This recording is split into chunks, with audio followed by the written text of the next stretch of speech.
रोज एक नई कहानी देखने के लिए चैनल को सब्सक्राइब करें और बेल आइकन दबाना ना भूलें।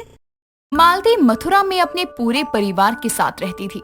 अपने पति के जाने के बाद उसने अपने पूरे घर की जिम्मेदारी अकेले संभाली थी।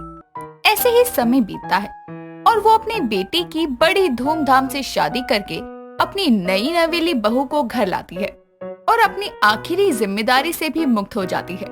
मधु के अंदर कोई कमी नहीं थी सिवाय कसम खाने के।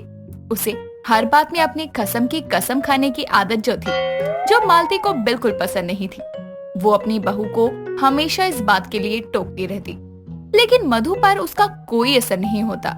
तभी एक दिन मालती अपनी बहू मधु को बुलाकर कहती है, बहू, तेरी चाची जी का फोन आया था। कल वो हमारे घर आ रही है कुछ दिन रहने के लिए। उनके सामने थोड़ा ठीक से रहियो, मेरी नाक मत कटवा दियो। माँ जी, लेकिन वो आ ही क्यों रही है? वो तेरे चाचा जी को किसी काम से बाहर जाना है, इसलिए कुछ दिन के लिए हमारे घर आ रही है। विकास के ऑफिस जाने से पहले बता दियो उसे कि कल वो अपनी चाची को लेने स्टेशन चला जाए, उसके बाद ऑफिस जाए, वरना उसके आने का कोई टाइम नहीं होता।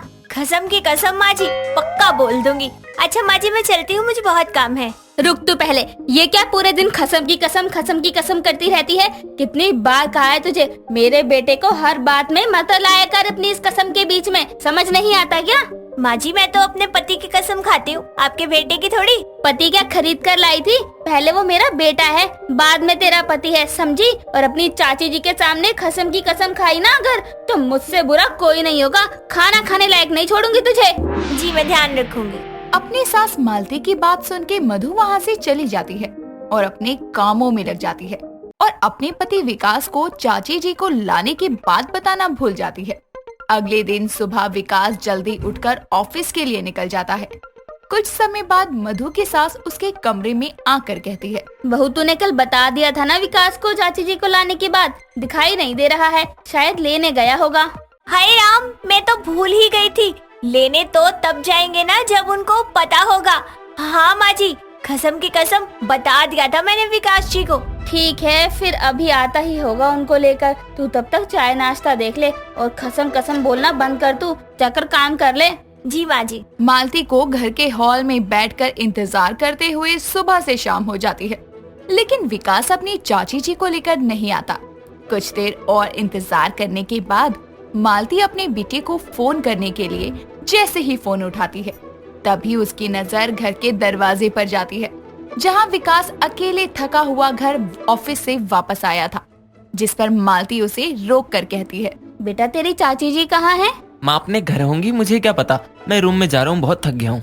बेटा, तेरी चाची आज सुबह ही अपने घर आने वाली थी। मैंने कल ही बहू को बता दिया था कि तुझे पहले ही बता दे, ताकि तू समय से निकल सके उनको लेने के लिए। बताया नहीं कि तुझे इसने? नहीं माँ, मधु ने मुझे कुछ नहीं बताया।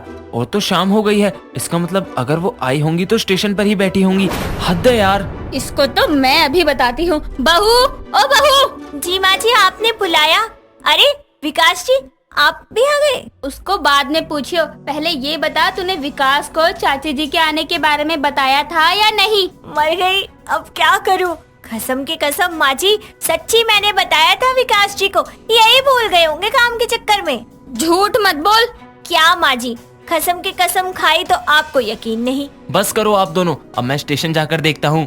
विकास अपनी चाची को लेने के लिए स्टेशन जाता है और उन्हें चारों तरफ ढूंढना शुरू कर देता है।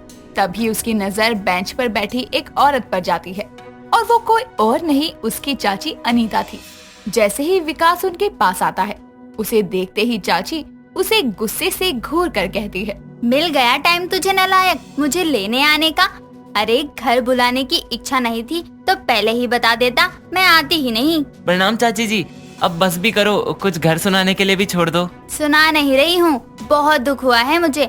मैं सुबह से यहाँ भूखी प्यासी बैठी हूँ और मेरे घर वालों को कोई खबर ही नहीं है। अब अगर इनको ये बता दिया कि इनका आना मुझे पता ही नहीं था, तो ये तो पूरा स्टेशन ही सर पर उठा लेंगी।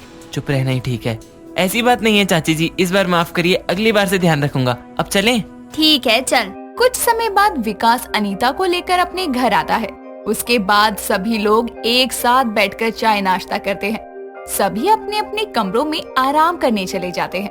अगले दिन सुबह अनीता और मालती एक साथ हॉल में बैठकर कुछ बातें कर रही थी। तभी मधु सबके लिए चाय लेकर आती है और चाय पीते ही अनीता कहती है, बहू तूने इसमें चीनी डाली भी है या नहीं?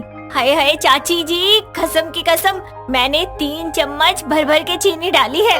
ये क्या है बहू, इतनी छोटी सी बात के लिए तू अपने पति की कसम खा लेती है। मैंने भी इसको कई बार बोला है, लेकिन इसको ना जाने क्या हर बात पर अपने पति की कसम खाने की आदत हो गई है।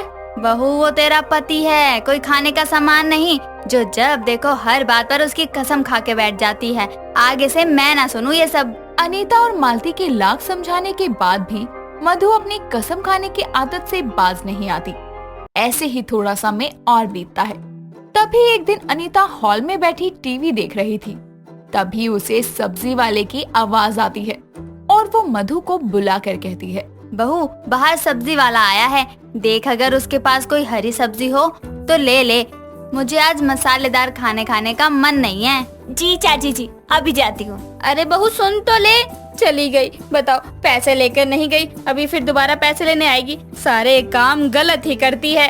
इतना कहकर अनीता फिर से टीवी देखने में लग जाती है। कुछ समय बाद उसे किसी के लड़ने की आवाज आती है। जब वो बाहर आकर देखती है तो मधु सब्जी वाले से बहस कर रही थी। ये देखकर अनीता उससे पूछती है, अब क्या हो गया बहू? चाची जी, वो ये भैया कह रहे थे कि मैंने इन्हें पैसे नहीं दिए सब्जी के। अरे मैडम तो कौन सा गलत बोल रहा हूँ, सच में नहीं दिए। अरे भैया मैं अपने कसम की कसम खाती हूँ, मैंने आपको पैसे दिए हैं। अब क्या पति की कसम झूठी खाऊंगी? अच्छा ठीक है, मान लिया मैंने। जब आप अपने पति की कसम खा रही हैं, तो झूठी थोड़ी ना खाएंगी, मैं ही भूल गया होऊंगा। इतना कहकर सब्जी वाला वहाँ से चला जाता है। लेकिन अनीता को ये बात पता होती है कि मधु ने अपने पति की झूठी कसम खाई है, क्योंकि उसने उसे खाली हाथ घर से बाहर जाते देखा था।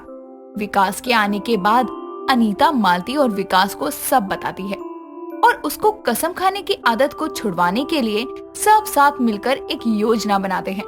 तभी एक दिन मधु अपने कमरे में बैठकर टीवी देख रही थी और उसे हॉस्पिटल से कॉल आता है कि उसके पति का एक्सीडेंट हो गया है।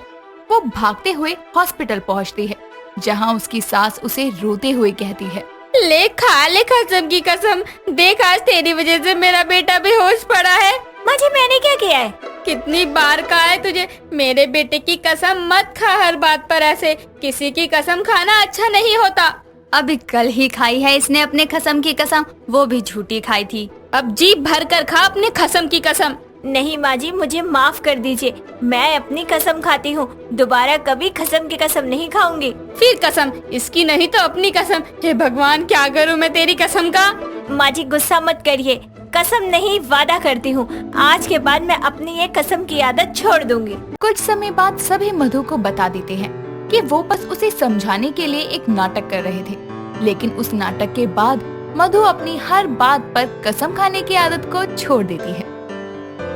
दोस्तों अगर आपको ये कहानी पसंद आई तो इसे लाइक करें, शेयर करें और कमेंट करके बताएं कि कहानी में आपको सबसे अच्छा क्या लगा।